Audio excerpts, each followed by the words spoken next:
शक्तीपीठ महामार्गात 40,000 कोटी रुपयांचा भ्रष्टाचार. आमदार रोहित पवार यांचा सरकारवर आरोप. नागपूर ते गोवा या शक्तीपीठ महामार्गामध्ये सुमारे 40,000 कोटी रुपयांचा भ्रष्टाचार होतोय, असा गंभीर आरोप आमदार रोहित पवार यांनी केलाय. तसेच केंद्र सरकारचे परराष्ट्र धोरण फसल्याचे त्यांनी सांगितले. शक्तीपीठ महामार्गाला सोलापूर जिल्ह्यातील माळशिरस तालुक्यातील शेतकऱ्यांनी विरोध केलाय.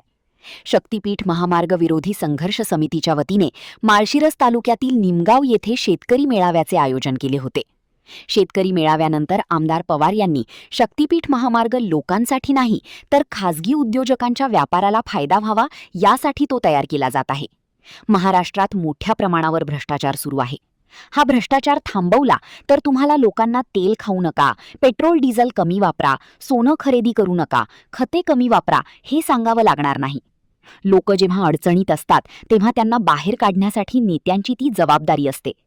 सत्तेत असताना तुम्ही लाभ घेता, तुमचे नेते भ्रष्टाचार करतायत. जेव्हा देश अडचणीत येतो तेव्हा हेच लोक लोकांना उपदेश करतात. इराण आणि भारतचे खूप चांगले संबंध होते. इराणाला मदत केली असती आणि अमेरिकेसमोर झुकलो नसतो तर आज आपल्याला कमी किमतीमध्ये पेट्रोल डिझेल आणि LPG गॅस मुबलक प्रमाणात उपलब्ध झाला असता.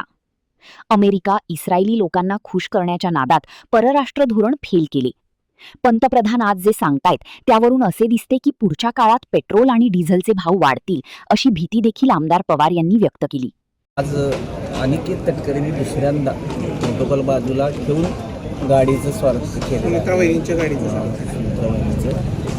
कुठं तर हा म्हणजे निष्काळजीपणा आहे का काय तो त्यांच्या पक्षाचा विषय. आता काकींनी का चालून दिलं तो तिथं आहे, त्यांच्या ऑफिसच्या लोकांनी का चालून दिलं हा तिथं आहे.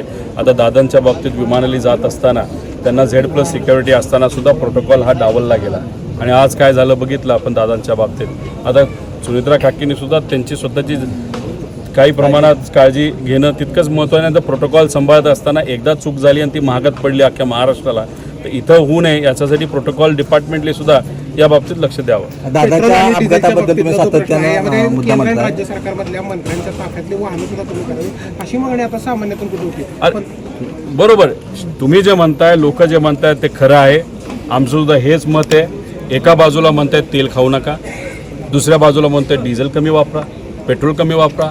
अरे पण तुमच्या मंत्र्यांच्या पुढं मागे 10-10, 20-20 गाड्या आहेत ताफ्यामध्ये, त्या जरा कमी करा. मोदी साहेब आज ज्या कार्यक्रमाला, धार्मिक कार्यक्रमाला गेले होते त्यांना माहीत नसावं तिथून वरून विमानं ही उडवण्यात आली.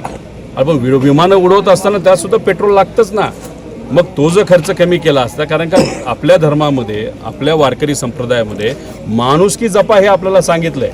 मग माणुसकी जपत तुम्ही सामान्य लोकांना सांगते तेल खाऊ नका, पेट्रोल डिझेल वापरू नका, पण दुसऱ्या बाजूला तुमच्या एखाद्या कार्यक्रमामध्ये विमानं उडवली जात असतील.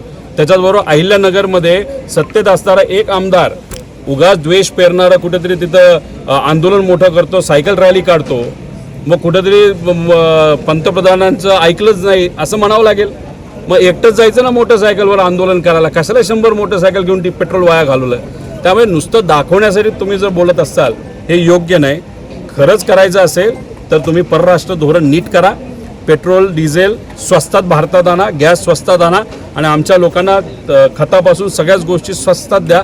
मग तुम्हाला आम्ही मानू. तर तुम्ही सत्तेत आहात, सत्ता भोगतायत, तुमचे काही नेते भ्रष्टाचार तिथं करतात आणि आम्हाला सांगताय, गरिबाला सांगताय अरे तेल खाऊ नको, बिस्किट खाऊ नको, इथं जाऊ नको, तिथं जाऊ नको. म्हणजे कहरच झाला या सरकारचा.